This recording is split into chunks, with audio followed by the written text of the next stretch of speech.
This is Blake Graham, Triple Diamond with Longevity, here with Dr. Joel Wallach, the Dr. Wallach, and we're here to talk today about the principle of absorption. We know that with nutrition, it's not what you consume that counts, it's what you absorb, right? That's right. It used to be said, you are what you eat, but that's not really true. It's what you absorb.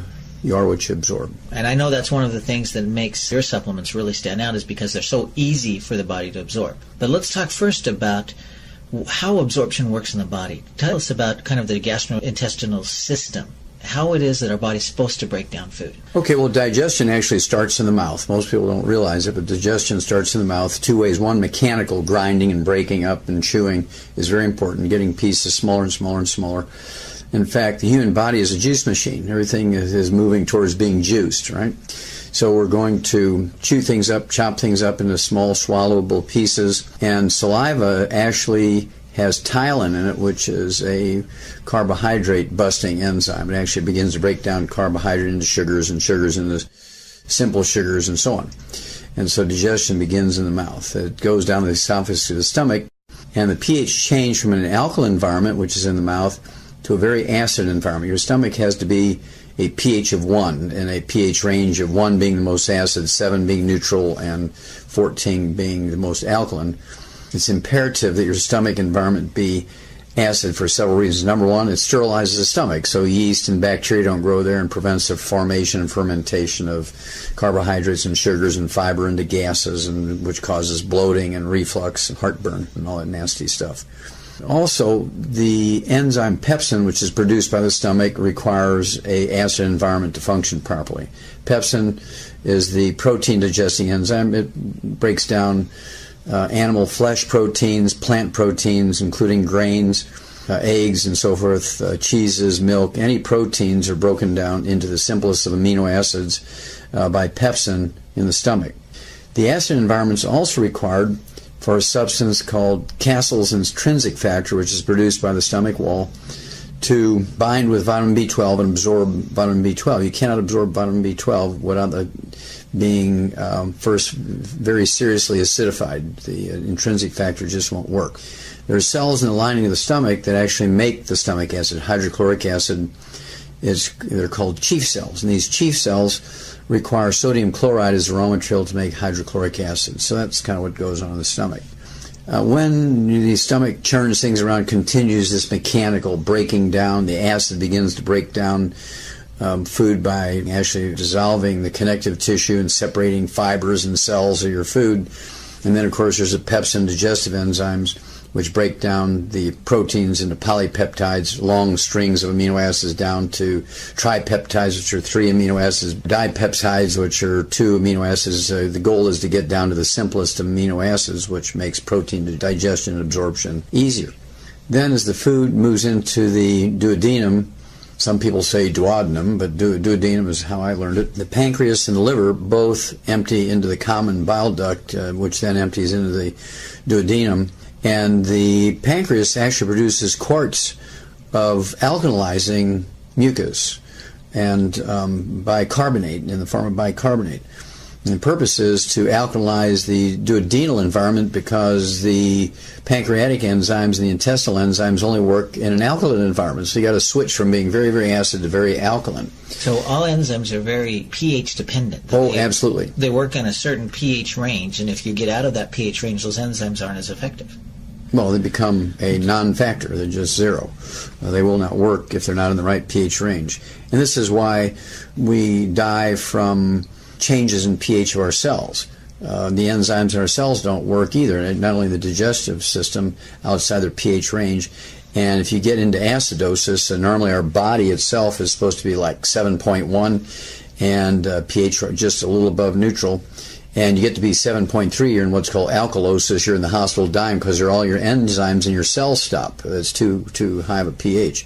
If you get down to, say, 6.9 or 6.8 below neutral, you're on the acid side, you're in acidosis, you're in the hospital dying because the enzymes can't work in an acid environment either. So we've got very strong acid environment in the stomach, but once we get into the small intestine, the body actually shifts the pH levels, changes the environment because we have different enzymes going to work? Yes, you have a whole plethora, I guess is the word that Cher uses. Okay.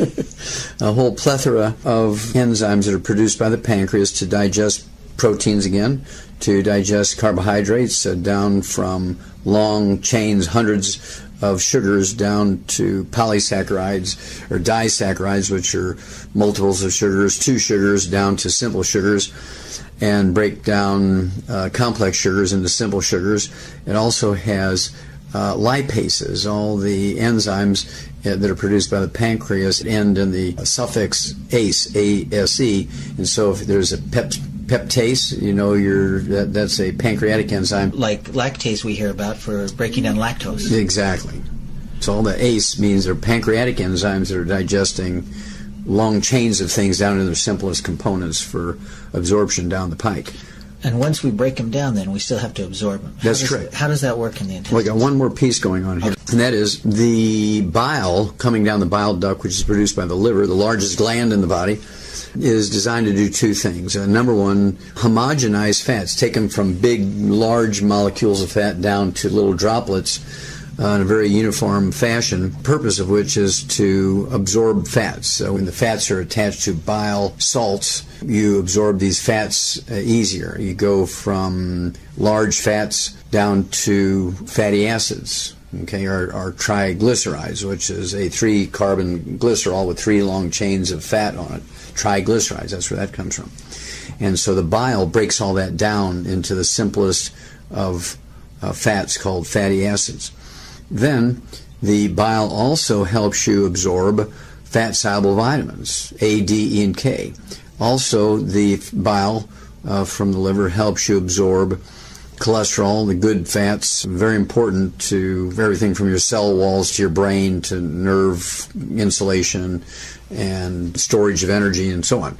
Then as this whole is kind of a soup at this point, it's called chyme, C-H-Y-M-E, and this soup moves down the intestine to where if the stomach and the duodenum or duodenum and the pancreas and the liver and the bile have done their job, now you just have this soup moving down the intestines. And instead of just being a smooth tube, the intestinal absorptive surface is magnified like 85 times by these finger-like villi, which stick up, and it looks like velvet when you open up an intestine with a knife and you look at with a naked eye at the intestine. But when you look at it under the microscope, this velvet is actually produced by finger-like villi, which have little blood vessels up in them, which then get the blood closer to the surface of the cells in the intestines. So when you absorb this, the molecules now of fat and proteins or amino acids and fatty acids and simple sugars, it goes through one cell in the intestine right into these little blood vessels, little capillaries if you will,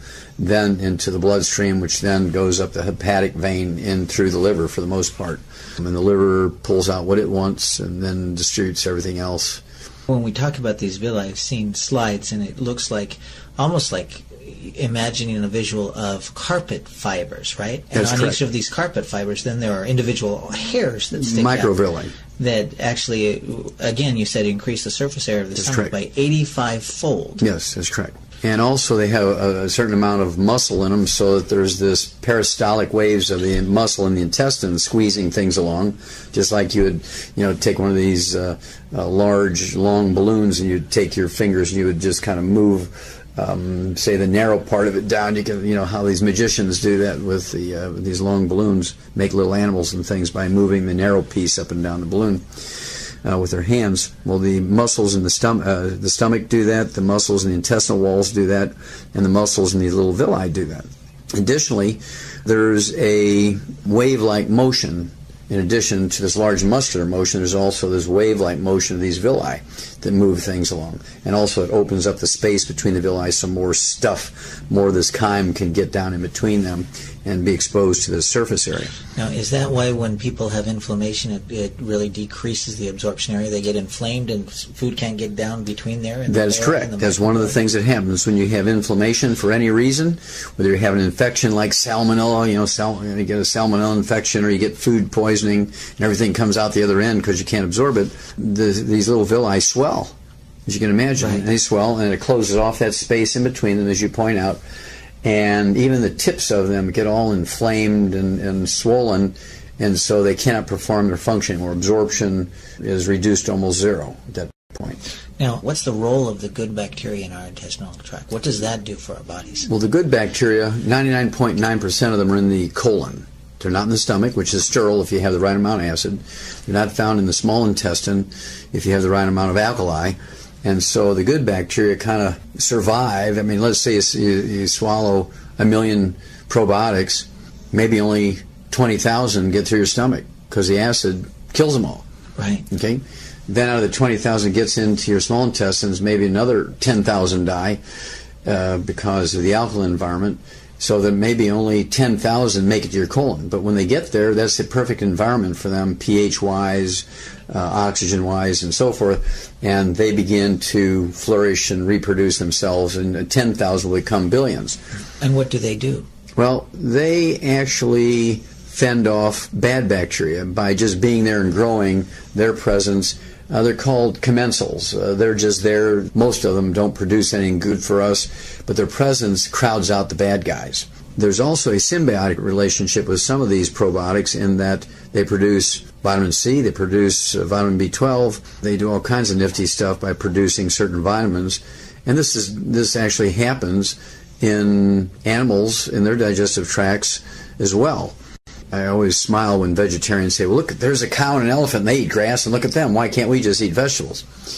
Well, when you look at a cow or a deer or an antelope, these are four-stomach animals, moose and yaks and very large four-stomached animals. Well, there's probably a reason why they have four stomachs. Well, if you think about it, if you look around the world, what is the most, other than rodents, what is the most common vertebrate you see other than human beings around the earth? Four-stomached animals. Every continent has four-stomached animals. Whereas elephants are in a very micro-environment, right? Lions and tigers are in micro-environments. Monkeys are in micro-environments. But these four-stomach animals, ruminants as they're called, are found in every environment of the world. There's actually muskox up above the Arctic Circle, and you have all these hundreds of different antelopes in Africa, and you got many species of deer and moose and wild sheep and goats in North America. Cattle. There's wild cattle all over the place, especially in Asia, and they've been domesticated, and wild goats and wild sheep. And so these things are very universal because they're able to digest things that nothing else can digest. They can take grass, which is essentially useless to all animals, but what they do is there's four stomachs, and the first two are kind of mechanically breaking things down, but the third stomach is called the rumen, and in a cow, it contains 40 gallons of fluid, and it's a big fermentative vat. It's kind of like making beer in there, right? And remember, I said that our whole digestive system is a juice machine, making things into juice. Well, a cow has this big 40-gallon rumen, R-U-M-E-N, fermentative vat is full of bacteria and yeast and fungus and viruses and protozoa. Now, what's the difference between a protozoa and a bacteria? Well, bacteria are plants. Protozoan are animals, and they have little villi, like little oars in a boat, and they move around with these little villi, and they consciously move from here to there, and they have pumps that move things around. They're little animals. And so it's this big vat that's breaking down the grass so that the cow can access the nutrients in it. That's correct, and that's a simplistic way of putting it. It's more complex than that, in that the enzymes produced by the bacteria and the fungus and the yeast break down the grass, which is cellulose primarily, like heavy fiber, and it breaks it down into carbohydrates and complex sugars and then simple sugars. Well, then other bacteria take those simple sugars and ferment them and add nitrogen to them and turn them into amino acids. What happens now, here's these paramecium, these protozoa, which are animals, not bacteria, not plants. And so now these protozoa, these little animals, can actually take these amino acids and turn them into protein for themselves. Then they also can take inorganic minerals and convert them, the bacteria turn them into chelated minerals, which are inorganic minerals that are combined with the amino acids, right? Now these little protozoa can use them, minerals for themselves, and then the cow eats the little animal. Goes into the fourth stomach. So in the end, the cow is a carnivore. The cow is eating little animals in the fourth stomach called an abomasum. So the cow is eating grass to feed the little animals. Yes, now you got it. And that's why the theory of vegetarians is incorrect. Because we cannot survive eating vegetables. So cows and all ruminants, whether they're a giraffe or a wild cow or sheep or goat or deer or moose or yak or muskox, or any of these four-stomached animals, the common thing is, you hit it exactly right. They're eating this grass to feed the little animals, which they then eat. Wow. And we know from your Dead Doctors Don't Lie audio cassette that having those chelated minerals are so important, because inorganic minerals we just don't absorb. Exactly. Inorganic minerals, even for animals, they eat clay and all that kind of stuff, again, to feed these little animals within inside of them. And inorganic minerals are only usable 3 to 5%, 3 to 10%. And the four-stomach animals do a little better job than the single-stomach animals like monkeys and horses and things like that. And you and I, of course. And this is why in crossing the prairie, it was much more efficient to use oxen, big, large teams of oxen pulling the wagons than horses. Because if they used horses, they had to carry extra wagons hauling grain to feed the horses. They couldn't survive just eating the prairie grass, where the oxen could because of the four stomachs. Well, it's like the eco cars we talk about. They can get further on less fuel, essentially, because you don't have to carry fuel around with them with the oxen then. Exactly. So in the human digestive tract then, since we don't have the four stomachs, we obviously have to have food that's from various sources, because we can't break down the grass. But when we get to the colon with the good bacteria there, is there anything else that we need to know about what that good bacteria does? And I'd like you to mention a little bit about the appendix, because most of us have been taught that the appendix is just, something in there that we don't know what it's good for. Maybe the good Lord put it in there so surgeons would have something to take out, right? Well, that's what they think, I'm sure. But I know that there's a reason for it. Well, there's multiples of reasons, but one of the main ones is, you've all heard of T cells, right? Right. T cells. T cells are activated by the thymus gland. That's why they're called T cells, T for thymus. Yeah, often killer T cells, they're part of the immune system. And they can't function until they're activated. The switch is turned on when they flow through the thymus. Okay. That's why they're called T cells. And if you surgically remove your thymus or you kill it with radiation, you'll never have active T cells. You'll have lots of T cells, but they won't be activated and can't do anything of any consequence for your immune system. Well, there's another set of white blood cells that attack foreign invading bacteria and viruses and fungus and things, cancer cells. They're called B cells, and they're activated by the appendix. Well, wait a minute. If you have T cells that are activated at the thymus, you can understand T for thymus, T for T cells. Why would you have the appendix activating B cells? Well, that's because they first realized this in the bursa of Fabricius in chickens, which is the appendix in chickens, called the bursa of Fabricius. A fellow by the name of Fabricius figured it out, that these cells, these defensive white blood cells, are activated by the bursa of Fabricius in the chickens, and so he called them B cell for bursa. Okay, so if somebody doesn't have their appendix because they have you cannot activate the B cells, so you lose a significant portion of your immune system. When we need to make sure that the nutrients get absorbed in the body, then we need to look at our body's ability to digest it. And since it starts in the mouth and in the stomach and we need an acid environment, what are some of the things that our bodies need to produce acid? Now, you mentioned, like, we need NaCl, table salt, right? Yes, NaCl, sodium chloride. Right? Mm-hmm. And chemically, HCl, hydrochloric acid, has the same chloride ion that salt does, right? That's correct. So do we need to have salt in our diet in order to make hydrochloric acid? Blake, it's an essential nutrient. You cannot live without sodium chloride. Anybody who says you need to restrict salt should be put in jail for reckless endangerment. This is what acidifies your stomach, and people who do not consume salt will set themselves up for many, many, many diseases and increase their risk of allergies, because you can't break down proteins into the simplest of amino acids. And these dipeptides, 2 amino acids, tripeptides, polypeptides, multiples amino acids, become allergens. You can absorb them in your bloodstream, but your body recognizes them as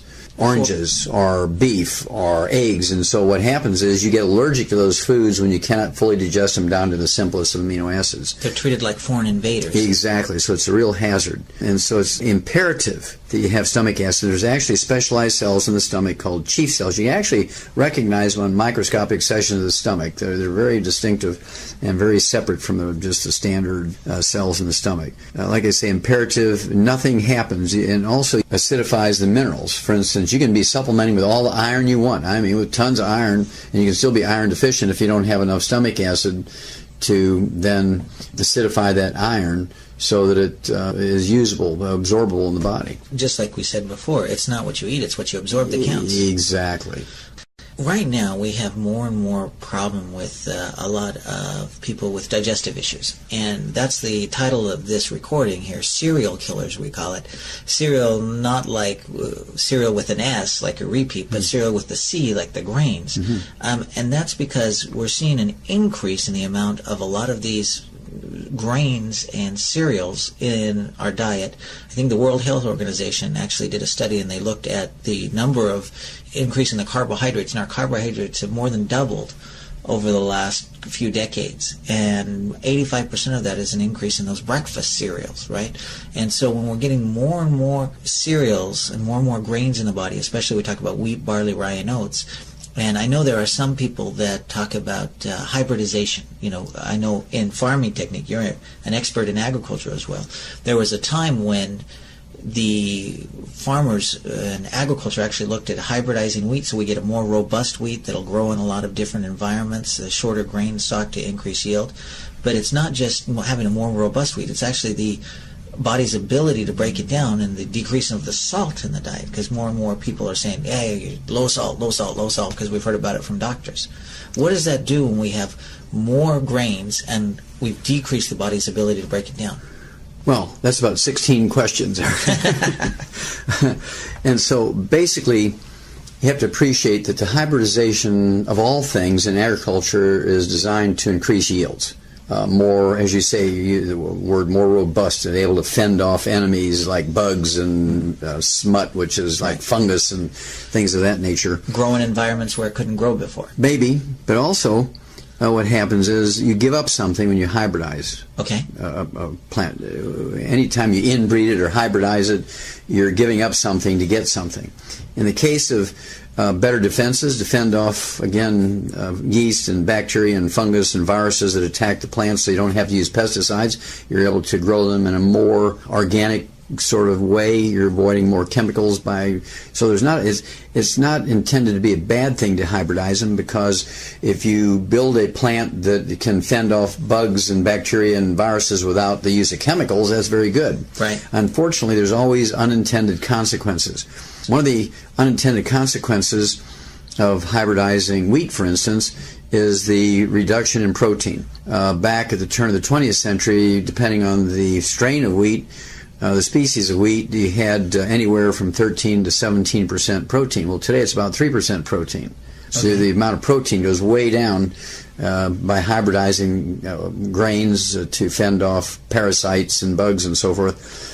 And as a result, it's almost all carbohydrates now and very little in the way of protein. And so this is why in the livestock industry we had to come along with soybeans to add to animal feed to raise the protein levels, because grains, greater yields in terms of tons and bushels per acre, doesn't have enough protein for them. And so we had to add the soybeans to bring the protein level up to satisfy the need for raising livestock, either for reproduction or fattening in the feedlot for steaks and chops and so on. So the increase in carbohydrates, could that be an increase in like cellulose? It is partially an increase in cellulose. And cellulose is what makes a carrot pop when you break it and you bend it. Cellulose is what makes a stalk of celery stand up straight. Okay? Mm-hmm. And isn't cellulose pretty hard to break down? Well, it is. And this is where all these little bacteria and yeast and things in the cow's rumen, that's actually the third stomach, does that. They have little enzyme systems that break down that cellulose called cellulase. Okay. Human beings don't have cellulase. And so we don't do a very good job. We don't have that big third stomach with 40 gallons of all these bacteria and yeast fermenting the stuff with cellulase breaking down that cellulose, right? So what happens when it's not broken down? What does that do to the villi? Well, that alone won't do much to the villi, but it can give you a soft stool, or, a lot of people use fiber as another term for cellulose, fiber. And they use that to have a bowel movement. It makes the transition time, the movement time from the mouth to coming out in the bowel movement in the toilet, shorter. Okay, and this is what helps people that are constipated, is that cellulose. That's what fiber is cellulose. Okay, right.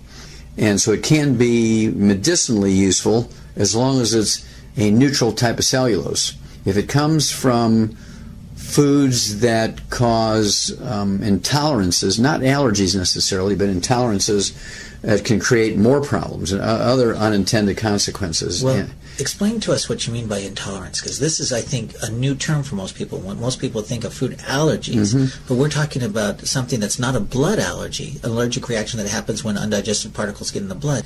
It's something different. You often call it like a contact allergy. Yeah, sure, exactly. You've hit the nail on the head there, Blake. The typical allergies, whether you're inhaling them, like dust and pollens and things, they get into your bloodstream through your lungs. And these large protein pollens, and pollens are essentially the sperm of plants, is what they are. Pollen is the sperm of plants. Okay. And it travels through the air to fertilize the eggs. The flower is sitting there waiting, and that's why bees go from flower to flower, taking the sperm from one flower into the ovary of the other flower. That's how that works.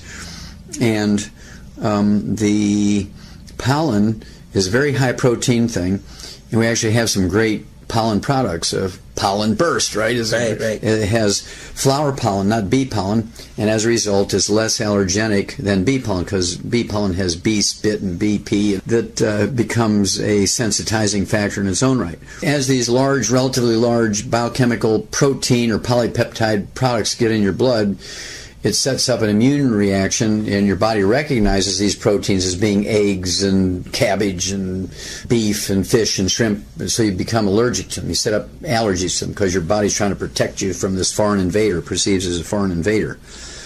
And that's because... Well, it's a protein, and you're not supposed to be able to absorb whole proteins. Okay. We're supposed to absorb only simple amino acids. Otherwise, they set up these allergies. Well, intolerances are different. As you point out, there are contact things. There are a lot of people who can't wear certain metals in rings and jewelry and bracelets or watches or eyeglasses. Nickel will set up almost like an eczema where that metal touches. That's a contact allergy. Another one I like to use as an example is poison ivy. If I have a theater with 1,000 people in there and I test them for a poison ivy allergy, I guarantee you nobody in there will be allergic to poison ivy because they're not eating it every day and so on.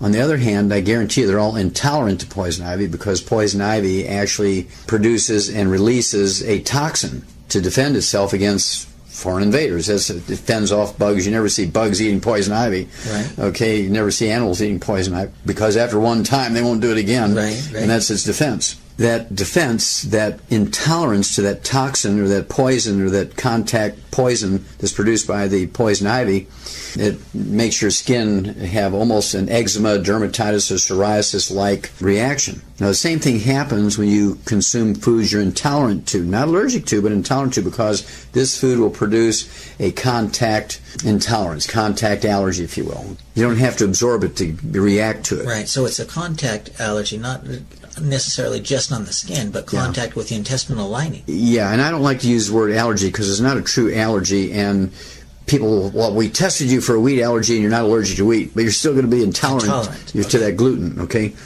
And so you have to really use the correct words here, otherwise people say, oh, my doctor tested me for wheat allergies and I'm negative. We can still be negative to wheat allergies and be intolerant to wheat proteins. Okay. Well, it's two totally different things. Before we go into what's happening there with that, just to reiterate, we're seeing more and more wheat, and people think eating healthy means eating whole grains, and so we have a lot more wheat in our diet, and at the same time, with the decrease of salt, with it, maybe we talk about the minerals in the soil, and fewer minerals in the soil tends to mean fewer enzymes in the plants when we eat them, and so they're harder to break down. Do we see that happen? We don't require enzymes in plants to break down. That's a myth. Okay. We don't need enzymes in our food.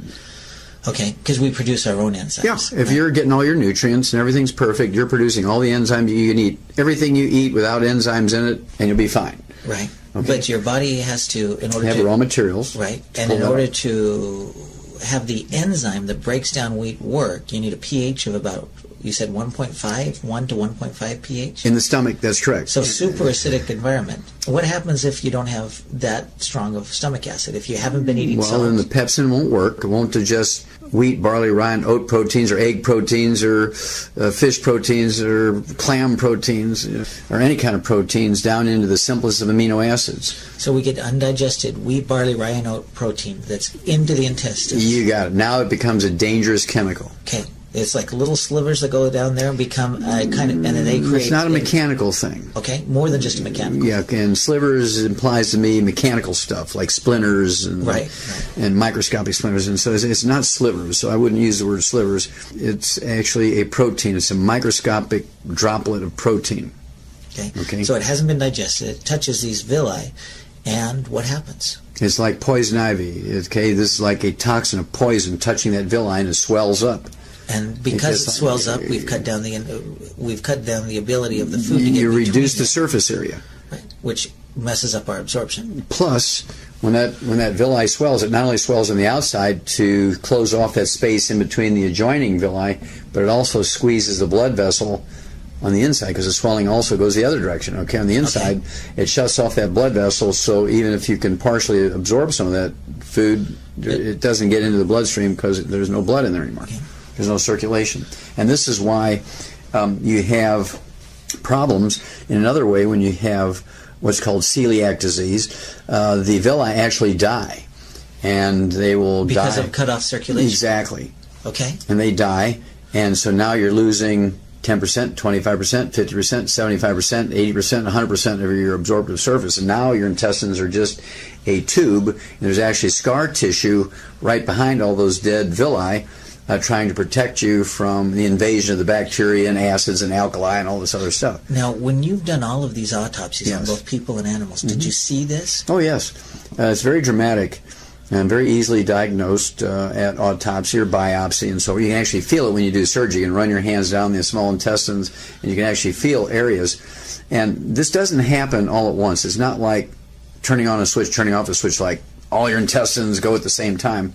A small baby, when they're born, if the baby is sensitized to gluten, the mother's eating wheat and she can't digest them properly, and she has asthma, and she's got things like eczema and other symptoms of celiac disease or irritable bowel syndrome or inflammatory bowel disease, all sort of colitis or Crohn's disease. These undigested wheat proteins, barley, rye, and oat proteins called glutens, it's a gluten category, will come through the stomach down into the intestine. It will actually touch those villi. They will begin to become, and they actually act as a poison. So those villi shrink, swell up, and there's scar tissue that's formed there. And when this happens, you get, it's almost, again, like eczema on the outside, and your intestines will crack and seep fluid and serum and stuff, and it's a mess in there. Is that leaky gut syndrome? Yes. We hear about? It can be called leaky gut syndrome, is another name for it. Okay. And doctors will call it leaky gut syndrome, but they won't really make the connection that it's caused by this gluten intolerance. Okay. So we've got inflammation that decreases absorption area and shuts off the blood supply. The blood supply to the villi. We've messed up the absorption. And you mentioned that these are often characterized by a lot of essential fatty acid deficiencies. We know essential fatty acids aren't micronutrients, they're macronutrients. Yes. So your body needs a lot of them. Well, again, this doesn't happen all at once, and these young babies might only have 1 or 2% affected by this damage. Okay. And they get what's called colic. They get colic, and they're just uncomfortable. They're screaming, and they don't want you to touch their belly. They're just really sensitive. And so the mother says, well, my baby can't tolerate my milk, and they put them on a formula, and the baby's fine for a while. Okay. But the baby's been sensitized to this gluten.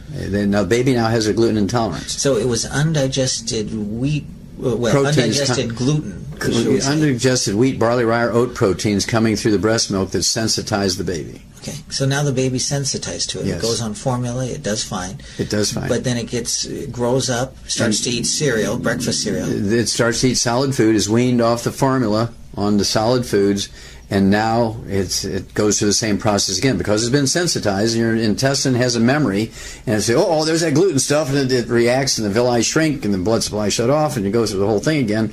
But it's not an all or nothing thing. It'll be patches, particularly worse where the intestines curve around because everything slows down to get through there, so the contact is longer. And so you have patches of intestines that have inflammatory bowel disease, and patches that are celiac disease, and patches that are Crohn's disease, different degrees of severity, all in the same intestine. But you might only have 5% afflicted in a baby. You don't really see much other than them being colicky, it would be the word, and their tummy's tender and all that kind of stuff. And then the baby, say, gets to 5 years of age, and the baby's got rashes, and they develop asthma, and they cannot absorb things at this point when you have, say, 20%, 25% of your intestines afflicted, particularly cholesterol and particularly omega-3 essential fatty acids, because these are large, complex molecules, and they can't get through this damaged intestine. Do you mind just mentioning briefly here, I know we do it on other recordings, about cholesterol, because a lot of people don't understand that cholesterol is an essential nutrient. Yes, cholesterol, sure, Blake. Cholesterol is an essential nutrient. It makes up a significant portion of the cell wall of each cell. It makes up 95% of the steroid hormones in your body, from your adrenal gland, from testosterone, estrogen, progesterone. It's also necessary as a raw material for myelin, the fatty insulation material in the brain and some of the peripheral nerves. And this myelin in the brain makes up 75% of your brain weight, and it's almost 100% cholesterol. And so somebody who would say to me, oh, my doctor's jealous because my cholesterol without medication is 90. They have advanced, very severe celiac disease or irritable bowel syndrome, inflammatory bowel disease, ulcerative colitis, and or Crohn's disease. So the only time we see cholesterol that's really low is either if they're taking cholesterol-lowering drugs or they have an absorption problem. That is exactly right, which is a very, very bad thing. You do not want your blood cholesterol down below 220. You get down below 220, you're in the danger zone. More people die from heart attacks when your blood cholesterol is down below 220 than you do when it's up to 220 to 270. In fact, the people on Earth who have fewest cardiovascular events are the Inuits, the Eskimos above the Arctic Circle, and their cholesterols run 350 to 500, wow. And they have the fewest cardiovascular events until they come down here and eat like us, and they have the same ratio as we do. As long as they're eating 90% of their diet is red meat and fat, whale meat and whale blubber, walrus meat, walrus blubber, seal meat, seal blubber, bear meat, bear fat, they only eat 2% fish, they're doing great. Yeah, but they come down, they get a lot of grains, they develop absorption problems. And they're stir frying and frying, right, and they get exactly. They fry stuff and they clog their arteries because of the inflammation caused by the bad fats contacting the artery walls, and they get arteriosclerosis. Now, for the people listening to this recording, I know one of the things that we often talk about as a sign to how you can tell if you have a cholesterol or an essential fatty acid deficiency is if you ever go in a room to get something, and you get to that room and you can't remember what it is you went to get, that could be a sign. That could be a sign. You can also get cracks in your heels. You can have dry skin. You can have eczema. You can have cracked cuticles. You can have hangnails. All splits in your skin. And you see this, actually, all these things from gluten intolerance are worse during the wintertime. Okay. Always worse during the wintertime. Because our bodies obviously need more essential fatty acids to keep the moisture in during the wintertime when it's cold and it's dry. Well, that might be a factor, but the main factor is during the wintertime you eat more pasta, more toast, more oatmeal, more pancakes, more waffles. During the summertime you're eating more fruits and vegetables because they're available. Okay. And so we change our dietary pattern during the wintertime, and so if you have a gluten intolerance, you're taking in more gluten during the wintertime, and the disease becomes more severe during the winter. So it's an increase of irritants. It's an increase of irritants. You got it. So if we're talking about an increase of irritants, then maybe the reverse would be true. If we get rid of all the things that are irritating the intestines, then do the intestines have the ability to heal themselves? They actually do. Just like your skin, when you cut your skin or burn your skin, it's able to heal itself. It rebuilds itself very quickly, has the capacity to do that. Your intestine has the same capacity. So if you go on a macrobiotic diet, aka gluten-free diet, and the macrobiotic diet was actually created during the 1700s in Germany. The Greeks 2,000 years ago actually knew about celiac disease. And they figured out that when you give up wheat, barley, rye, and oats back 2,000 years ago and eat more rice and corn and beans, lentils, millet, and so on, and things like that, that the disease went away. And all these problems went away. And then you started eating wheat, barley, rye, and oats again, you had this problem. Well, in Germany, they created this macrobiotic diet, which is also known as the brown rice diet. There's no magic in the brown rice, but it's the fact that you give up wheat, barley, rye, and oats. So if somebody wanted to go gluten-free, one of the suggestions you could make is look at that macrobiotic diet and not focus so much on what you can eat, but look at all the great things you can. Exactly. Well, you look at the Chinese. There's 2 billion Chinese, almost 2 billion Chinese, and very few of them in China ever get celiac disease, irritable bowel syndrome, inflammatory bowel disease, ulcerative colitis, and Crohn's disease because they eat rice and millet, and they eat flax and buckwheat, which is not wheat. And they eat sweet potatoes and squash and those sources of carbohydrates. And the same thing in America. The people who are meat eaters, the infamous meat eaters who eat meat and potatoes, they have other problems, but they'll never get celiac disease, because you only get celiac disease when you cannot digest wheat proteins. Right. Now, there are some things that I think make the celiac disease worse. You talk about the bad fats, the trans fatty acids, all of those partially hydrogenated vegetable oils, and I'm even seeing fully hydrogenated vegetable oils. Which is margarine. Right. So when those get in there, how do they affect the villi then? Well, they turn into what's called trans fatty acids or free radicals, and these are very egregious chemicals. They actually cause inflammation in of their own right. They're very inflammatory things. And everybody is sensitive to trans fatty acids. Heterocyclic amines are burnt animal fats. Okay. And then you can also have acrylamides, which are superheated carbohydrates like toast and these crispy cereals, crackers, that sort of stuff. And so if you're frying potatoes, you're getting trans fatty acids from the heated oils. Even if they say, well, we fry our French fries without, our oils do not have trans fatty acids. Well, as soon as you heat them, it converts them into trans fatty. You may not start with trans fatty acids, but it will turn into trans fatty acids. Okay. And so that's kind of a lame, not quite true advertisement. So it's burnt oils. Essentially, it's heated oils, just even heated oils. They don't have to be burnt, just heated. And then you're also superheating the carbohydrate in the potato, so you're getting acrylamides. Okay, double whammy. A double whammy. And if you go the other way and you're using animal fats to fry things in, okay, which some of those fast food places do because it really tastes much better to fry potatoes in animal fats, you're getting heterocyclic amines because you're burning animal fats. You'll get trans fatty acids, you'll get heterocyclic amines, and you'll get the acrylamides, all from French fries that are fried with animal fats. And I know that's why you encourage people, if you're going to use any oils type for in cooking, that they use butter and do it on low heat so the butter doesn't turn brown. That's correct. You cannot fry with butter. I prefer that you cook everything by roasting, stewing, baking, make soups out of things. Even when you have vegetables you're going to steam, I will then put a pat of butter on the steamed vegetables. It is not quite as hot as putting the butter in the pan and heating it that way. So when you steam a vegetable, you're looking at steamed vegetables, you put a pat of butter in there and it melts them. That's a much safer way to use butter. I just don't like cooking with butter except soft scrambled eggs. Right. And when I soft scramble an egg, I like to put the skillet or the saucepan in a very, very low temperature that I can put my hand on that saucepan before I put the butter in there for 10 to 30 seconds. It's going to be warm, but I can keep my hand there. It's not going to burn me. Okay. Then you can put the butter in. It's not going to hurt it. Okay.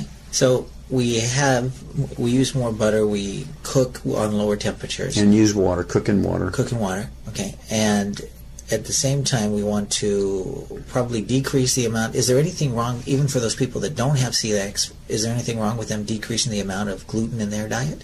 See, here's the thing. If you're eating a lot of gluten, if you're eating a lot of grains, wheat, barley, rye, and oats, cereals, pancakes, pasta, breads, Pop-Tarts, those kind of things, you're in danger, you're in jeopardy if you're restricting salt because you cannot make as much stomach acid, and as a result, the pepsin doesn't work, and then you cannot digest the wheat proteins down to the simplest amino acids, so those large chunks of gluten come down there and cause problems. Let's talk about some of the symptoms of that, because I know we see people with acid reflux or heartburn. That tends to be caused from low stomach acid, not high stomach acid. That's right. And so when they say I have acid reflux, it's a misnomer. It's actually incorrect. And doctors perpetuate that because they want to sell their Nexium and other what are called protein pump inhibitors, which protein pumps is what are in these chief cells that actually produce the stomach acid. And so things like the purple pill Nexium, they poison those chief cells. Yeah, essentially that's what happens. They poison the chief cells so they can't make stomach acid. Okay, then initially you're going to feel pretty good, but 6 months down the line you're going to wind up with all these deficiency diseases you never had before, because even if you were supplementing with those nutrients, you cannot absorb them because you haven't acidified your stomach. And without an acid environment in your stomach, you get bacteria that lives down there and grows, and you eat and it eats, and it burps and kicks the... Produces gas. When it ferments the carbohydrates and sugars, it produces gas, which causes bloating, burping, belching, heartburn, and all that kind of stuff. Yeah, and that's what causes, like you said, the heartburn. That's correct. Even weak stomach acid in the esophagus probably is pretty uncomfortable. Over time, yeah, and of course when you belch that up, that weak stomach acid, it might be 5 or 6, very close to neutral. It's like tasting vinegar. You just put raw vinegar on your mouth and it tastes like acid, but it's a pH of 4 to 6. Right. It's not 1. And so that's where people get the idea that it's acid reflux, and it's really not. It's not acid enough, and so things are able to grow in there and ferment carbohydrates. So if somebody has had acid reflux, you know, it's again a misnomer, but if they've had heartburn, if they've had those things, if they've been using carbonated beverages or had salt-restricted diets, or even using these alkaline waters improperly, using them during meals, drinking carbonated drinks during meals. So if they've been doing that, the chances are pretty high that they've had undigested gluten proteins in their intestines and they've developed an intolerance. That's right. And they cannot absorb minerals properly. They cannot absorb B12 because that Castle's intrinsic factor only works in an acid environment. So there's many, many bad things that happen over time if you don't have a stomach pH of 1. Now, I know you look at people with essential fatty acid deficiencies with eczema or asthma, and you've seen pictures of my own nephew in Japan. And what happened with him when he was young, and they put the steroid creams to try to deal with the eczema, get him on the essential nutrients, more essential fatty acids, get the mother off the wheat, and things change.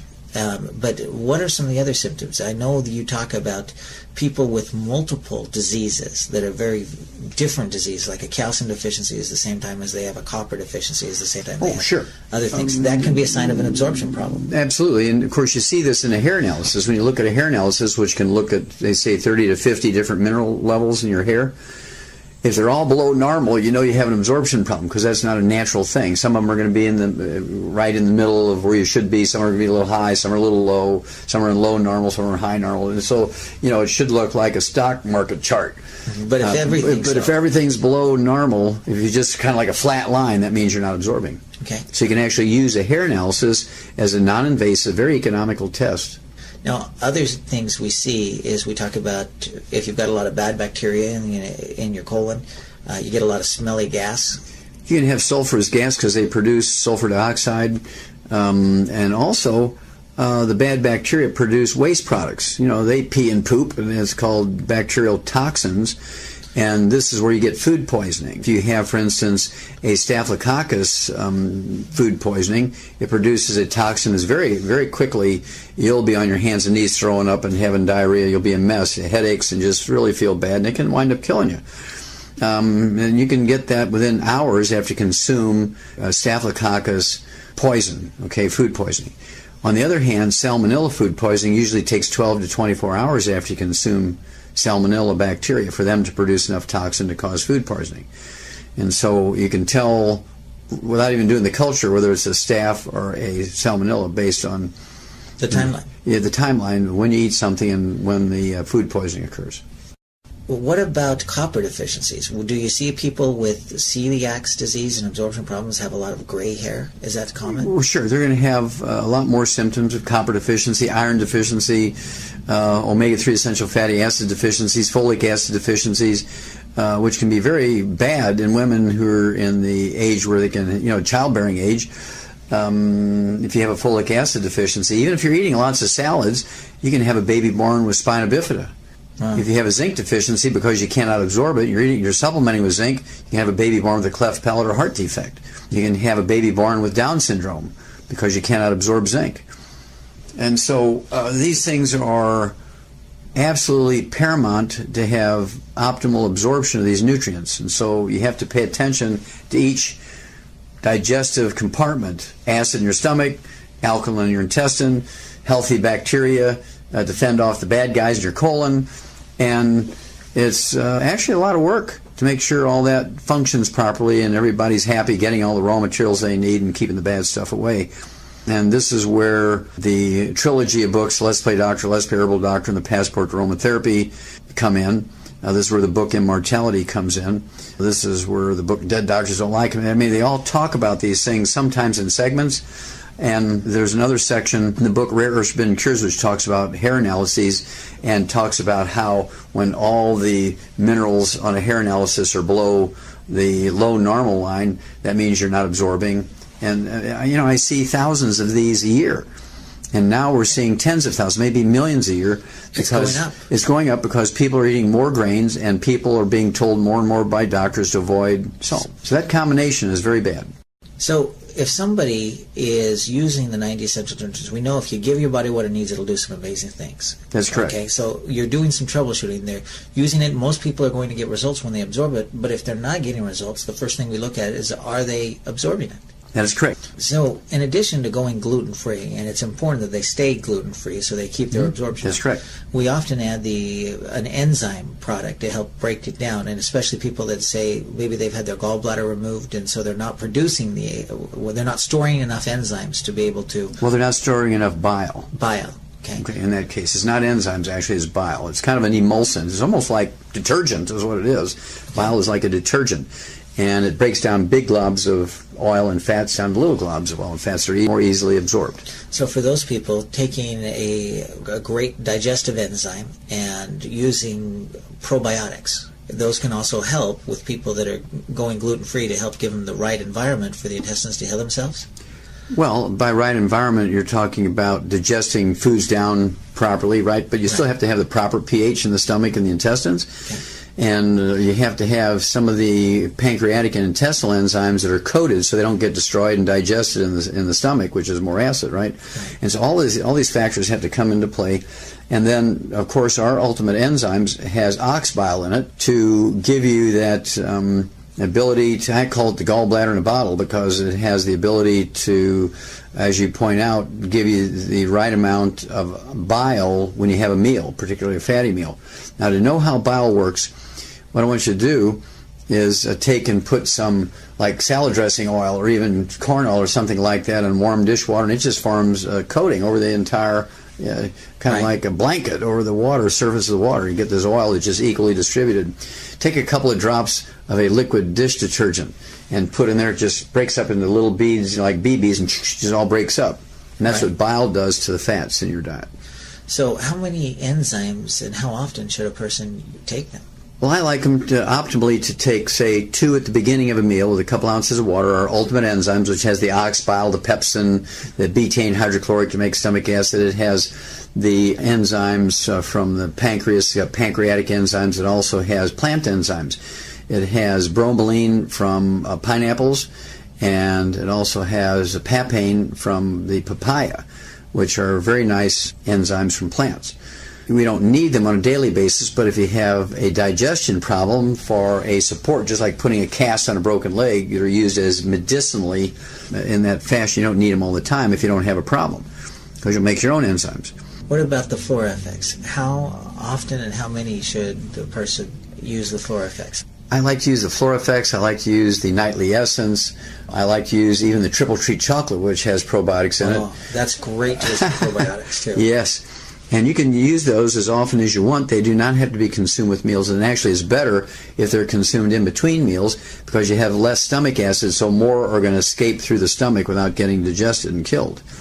Now, I've seen oftentimes people be encouraged to take, say, 3 Flora right before they go to bed and 3 with breakfast. Right, and that's why we call Nightly Essence. Nightly Essence, you're supposed to take it before bed. Right, okay, great.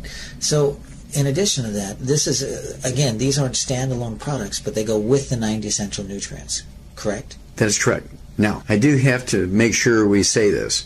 When you have celiac disease, and again, this is a progressive thing, it's going to get worse and worse and worse over time. When you get up to where you're 20, 30 years old, and you got 50% of your intestines afflicted, you're going to have 20 diseases. You're going to have eczema, you're going to have asthma, you're going to have periodontal disease, you'll be infertile, low sperm count, you'll begin to get headaches, unexplained headaches, you get low blood sugar, low thyroid, you're getting bone spurs, you're getting kidney stones. All this stuff is happening. You're going to 18 different specialists because you can't absorb those nutrients. There's nothing that says you can't have 50 different nutritional deficiencies at the same time. Now, what are some of those historical cases? You know, you talk about a lot of famous people that a lot of the audience is probably familiar with that have had these absorption problems. You know, Karen Carpenter, she had an eating disorder called anorexia. Well, anorexia is a self-imposed restriction of consumption of food because you feel bad when you eat food.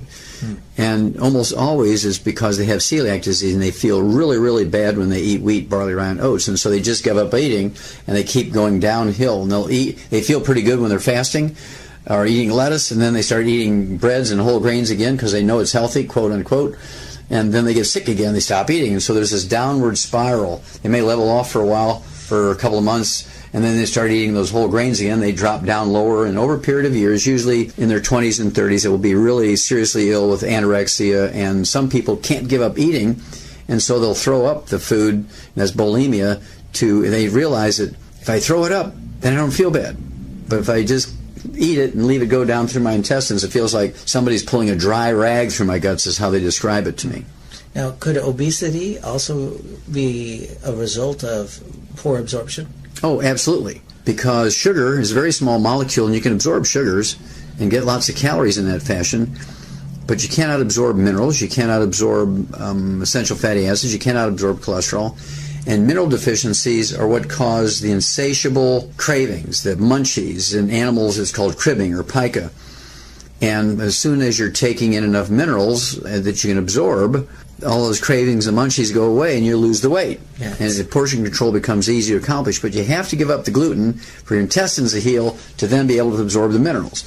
Now, are there nutrients we can take to help the intestines heal? Well, glucogel is a, again, very good source of collagen, okay, which is the connective tissue, and so it's a source of raw materials for the connective tissue part of the intestine to heal. You know, the things that the villi sit on is a connective tissue, essentially. It's like the foundation of a house or a slab that you build a building on. Okay. And that's what the connective tissue is, and all these things are actually welded to that connective tissue. Okay. And the connective tissue, when it gets irritated, it forms deeper and deeper and thicker scar tissue, which makes it even more difficult to absorb things through that scar tissue layer. Kind of like a callus. Yeah, it could be a callus, absolutely. But if you quit irritating it, how long does it take for those things to optimally, if you're really, really good about staying away from everything, gravies, and even making sure croutons don't find their way into your salad, and you pick the croutons up, there's still crouton dust in the salad, or you go to a health food store that sells bulk grains, and there's always somebody there scooping grains into a plastic bag, and then they throw that plastic bag on the belt that takes their food to the cashier, then you put your food on there. Or maybe you're a farmer and you're gluten-free in the household, but your husband or son or somebody's been outside in their clothes mixing cattle feed that has wheat, barley, rye, or oats in it, and then they come in and they throw their clothing in the laundry with yours. You're going to be constantly exposed, even though you think you're not. And so it's very, very important to, you got to be really gluten-free to get maximum benefit. But under optimal conditions, you're avoiding everything that has gluten in it. It's going to take anywhere from 60 to 90 days to see recognizable benefit, and it might take anywhere from 6 months to a year to get perfect 100% healing. Okay. Would taking extra essential fatty acids, would that help speed that process of rebuilding? No, but what it does do is make sure you're absorbing more of them. It's just a matter of concentration. The more you're throwing at it, the more you get through. And so it can actually increase your risk of stroke, because the essential fatty acids, one of the things it does is prevent abnormal blood clotting, which results in strokes, deep vein thrombosis, pulmonary embolism, coronary thrombosis, thrombotic stroke. And so if you can't absorb omega-3s, it increases the risk of stroke. It increases the risk of stroke. So this is why people die from celiac disease. And that's one of the things I know with the risk of stroke and heart disease, that you actually fought with the FDA, so we can say that increasing your omega-3 essential fatty acids decreases the risk of heart disease. You got it. Well, is there anything else that people need to know? The basics are be on the 90 essential nutrients. If you have digestive issues, stay away from gluten. Yes. Adding some enzymes and flora can be good. Anything else? Yes, I would wean kids off of, and you hear grandmothers will tell you, well, don't give your kids wheat until they're a year old, right? You hear that kind of stuff. That's because their little digestive tracts aren't prepared for those kinds of things. But if I had my way, nobody under 10 years old would eat grains. Okay, so no, instead of pancakes or breakfast cereals, we'd have more or eggs. Toast, or pasta, or crackers and croutons and hamburger buns and hot dog buns and muffins and cake and cookies and all that kind of stuff. I would have them only eat like an Oriental. They're going to be eating sweet potatoes and rice and millet and flax. More vegetables. More vegetables. Eggs for breakfast. Nuts. Nuts for snack. Great fats, healthy fats. Very little carbohydrates except for peanuts. I don't like peanuts because they have two bad things. One is a lot of carbohydrate. They also have a poison in them called aflatoxin, which causes liver cancer and liver cirrhosis and can cause sudden death. if you get a big enough concentration of aflatoxins, which is a byproduct of an infestation of a fungus in stored peanuts called aspergillus, essentially bread mold. And I know you've actually had some research on that bread mold, and wasn't that the cause of all of these bears across the world that were dying in zoos prematurely? Yes. Well, when Marlon Perkins picked me to do that study, to do all these autopsies in the zoos, the first thing he told me was, look, we have a problem with bears, and one of the things I want you to do is look at why all the bears around the world in zoos are dying of liver cancer, and they only live to be about 30 to 35. They all die of liver cancer. Out in the wild, they can live to be 60 years of age. So what's going on there? Well, I had just learned about aflatoxin because it was a very bad year for soybeans, and there wasn't enough soybeans in America, like in the summertime, to make turkey feed so you could have turkeys for Thanksgiving. Right. And so people who were making turkey feed for the turkey growers used boatloads of a peanut meal from Nigeria to replace the inability to get soybeans that year because there was a drought or something.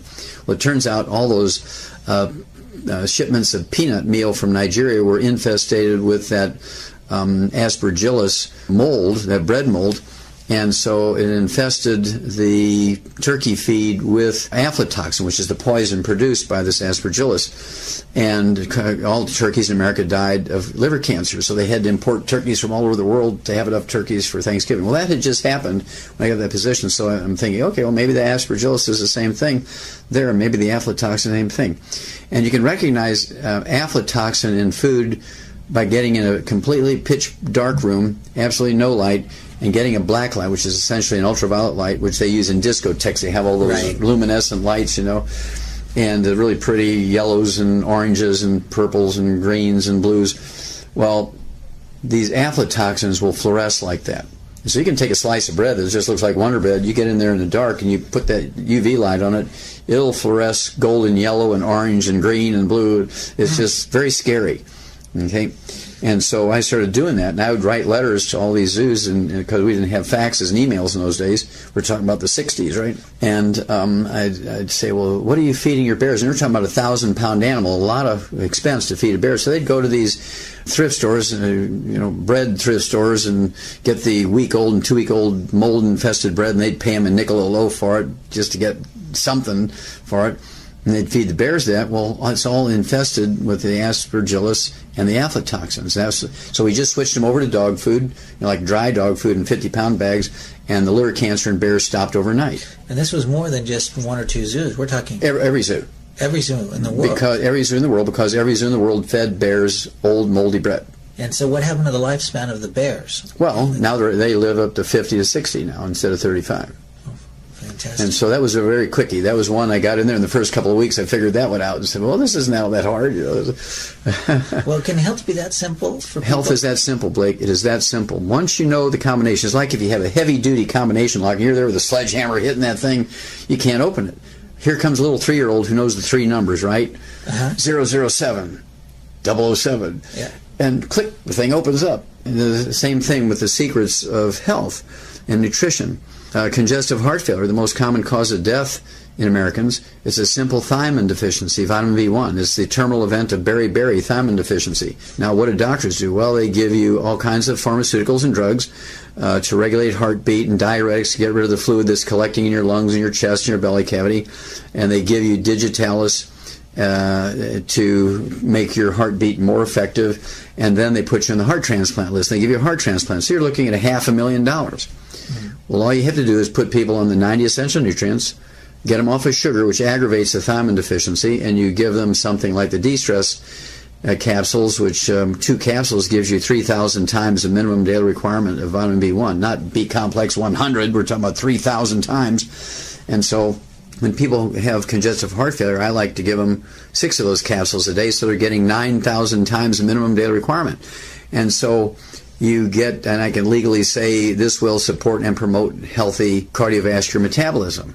Give the body what it needs and it'll heal itself. Yeah. That's correct. And so this is as simple as it sounds. People say, it can't be that simple. I mean, otherwise my doctor would know about it. Well, Not really. Because they're not trained yet. I know from my experience, I was in pre-med, and there was no nutrition in pre-med, and they said in 4 years of medical school, you can expect one 30-minute lecture on nutrition with no test. So expecting the doctors to understand nutrition, the MDs to understand nutrition, is like expecting your plumber to know how to fix all the computers. Or to do brain surgery. Yeah, it's just really tragic. And, of course, medical doctors have such credibility and respect, and in many cases they deserve that. On the other hand, in many cases it's actually a fraud because the doctors don't know the basic stuff required by the human body, of which they're supposed to be in charge. Right? And one of the things I love about this mission and the message is that you don't have to be an expert to share it. You just have to learn how to share the tools, because I know that I could share your CDs and it's more effective than me personally going out there and trying to tell somebody all there is about health. And it's easier for them to share it as well. And that's what we do, to share this message with people and hopefully help America and the world. Exactly. Well, we can actually save America, and we can save the world, Blake, simply by teaching people how to take care of themselves, because, again, there's no insurance policy that will prevent or cure disease. When you pay for a health insurance policy, all you're doing is betting that in the future you're going to screw up somehow and you're going to run up a big medical bill with doctors and hospitals, and you're going to need a lot of money to pay them. Doesn't do anything to prevent disease or cure disease. That's your responsibility. That's each of our own responsibilities. People say to me, well, I don't have to worry about it. I got good insurance. Well, no, that's not quite true. It might pay the doctor when you get sick, but you're the one that's responsible to prevent yourself from getting sick. And especially, it's not just our health, it's the health of our families and our kids. And that's right, and grandkids and great-grandkids. I have to start speaking in those terms. All right, well, thank you so much, Dr. Wallach, for your time. Any last words or messages? Well, just remember that if you're not salting your food, if you're not digesting and absorbing your food properly, you could wind up by being damaged by a serial killer. Well, take it from Dr. Wallach. He's a horse doctor as well as a physician, and every farmer worth his salt puts out a salt block for his animals, and we need the same thing for us. Absolutely. All right. Thank you, Dr. Wallach.